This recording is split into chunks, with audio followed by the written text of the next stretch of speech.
Now, seats are distributed generally on population size. It is a completely impartial system, unlike some other countries around the world. Why do you think that we should be overriding that for the Northern Territory?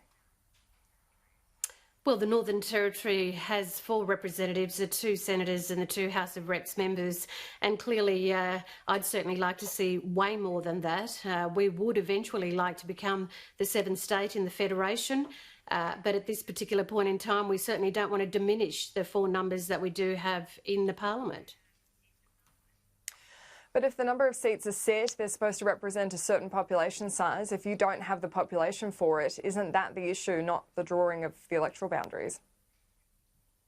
Well, if you look at the Parliamentary Library's projections at its current situation, they're concerned that our numbers will drop. But then if you look at the 1922 projections, those numbers will actually rise again. So by the time we actually go to the next election, we'll actually have gone back to the numbers that we should be.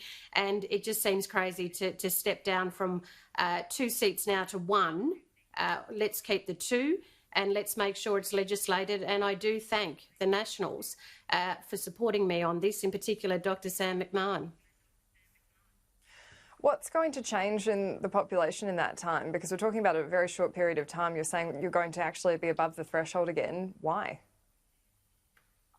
Well, one of the things we do have concerns with in the Northern Territory is the under-enrolment, in particular of First Nations people, Annalise. We have certainly high numbers of unenrolment across the Northern Territory, and that's largely been due to many major cuts, especially in the Australian Electoral Commission, in its duties to be able to get out. I think we had about 15 staff there, down to about 3. So these are really important factors that assist in our enrolling Northern Territorians. Now, if I can ask, you attended a Black Lives Matter rally. It led to you being asked by your party to go get tested. Why did you attend when that was against the medical advice? Oh, look, in the Northern Territory, we've been way ahead, and I'm very, very grateful, certainly to our leadership in the North, especially the government and Aboriginal leaders in the land councils and community health organisations. So our restrictions, Annalise, had reduced quite some weeks ago, in fact, over a month ago. So on Friday last week, when we had the Black Lives rally, we could have crowds of up to 500 people and attend those. And so it was perfectly normal, perfectly natural to do so. What concerned me was obviously once I came to Canberra, there were other parliamentarians who were very concerned about that. So, you know, I did the right thing, went and got tested, was found negative, and I can just get on with business. I do appreciate that the restrictions are different in the Northern Territory, so you weren't breaking the law, but some of your Labor colleagues were, because it is a gazetted public health order to say that people shouldn't be going out in groups of that size in other states and territories. Would you have still gone in the Northern Territory if it was illegal? Well, it wasn't the case in the Northern Territory, and I think they're hypotheticals. Let's get back to what this issue is really about, and that is that First Nations people across Australia and First Nations supporters are really concerned about the high rates of incarceration. And this was an opportunity, and a very powerful and passionate one, for people to express those really deep-seated concerns.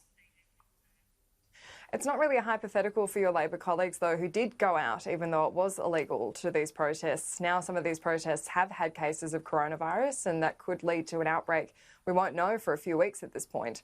So do you support your Labor colleagues breaking the law at the same time they're coming to Parliament and asking us to allow them to pass other laws that control Australians' behaviour? Look, let's be really clear. People weren't breaking the law. I mean, each state and territory jurisdiction, none of the leadership was saying don't go because you'll be arrested. They weren't saying that. And I think we have to be very clear on that, Annalise. And I'm very proud of my Labor colleagues who did everything they could, whether it was the 4 of us who got tested or whether it was many others who held small vigils in certain places across the country. We know that the real issue here is that there are way too many First Nations people incarcerated and way too many who die in custody. You can still break the law without being arrested. These are public health orders issued under legislation, gazetted, so it is breaking the law to go to a protest. That's a choice that your Labor colleagues have made. So do you support them doing that?